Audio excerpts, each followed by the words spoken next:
House is digging in as the president's drilling ban gets drilled again in court. But the White House today not giving up despite this latest legal setback. We want to keep the moratorium in place until we get to a level where we can provide a sense of safety to the American people that drilling can, in fact, continue. Well, the president wants his oil spill commission to have the final say on when or if drilling can continue. That commission, by the way, is chock full of environmentalists, and now that commission has subpoena power. My next guest, the only one to vote against that move. He is Texas Republican Ron Paul. Congressman, as always, welcome to the program. Thank you. Nice to be with you. Now, you voted against giving subpoena power to this commission. But as you know, in the past, the commission that looked into 3 Mile Island and the commission that looked into the assassination of President Kennedy did have that subpoena power. Don't you think that this oil spill rises to the level of requiring teeth, subpoena power? Are you sure those commissions were set up by executive order, or could they have been set up by the Congress? Usually these commissions are set up by the Congress. My objection is the process. I am very concerned about giving the executive branch too much power. If the Congress had set up the commission, that would have been a different story. But this was done by executive order, and it's a blank check, and I just do not think that is the process. We should be very, very cautious of giving subpoena power to Congress or to a commission. No, I know you're also concerned of the people who are on that commission.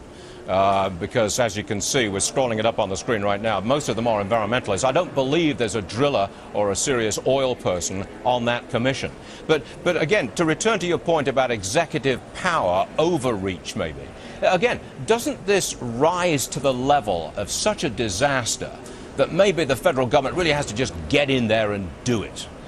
Well, that's generally the case in this city, is whenever there's a crisis, it's always so great that you have everybody rise to such a level that you can put aside the Constitution. This is a time when you should be particularly protective of the Constitution, whether it's 9/11 or whatever. Just look at what we did after 9/11 with the Patriot Act and other things. I think we go too fast. Sometimes we even go to war because it rises to a certain level. We went to war against Iraq and Afghanistan without a declaration of war because people say it's an emergency, weapons of mass destruction. So we should be very cautious. Well, we can work this through, but to reject our rules and reject the process, I think, is a very dangerous precedent to set. Well, it is going to happen, obviously. I mean, we can have views on whether it's constitutional or a breach of executive power, but it is going to happen. Do you think there's any doubt that this commission will rule that you've got to delay a long time before you return to drilling, if at all? Any doubt?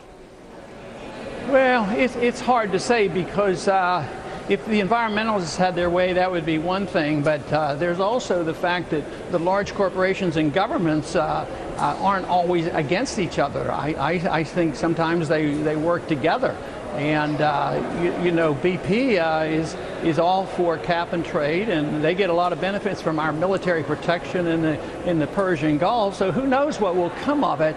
So, but we definitely need to find out, and you know my position has been that they're 100% responsible for all those who are injured, and we do need to know, but we don't want to just keep giving more power to the president. Say, oh, okay.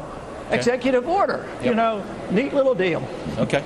Congressman Ron Paul, always a pleasure. Thanks for joining us again, sir. Appreciate it. Thank you.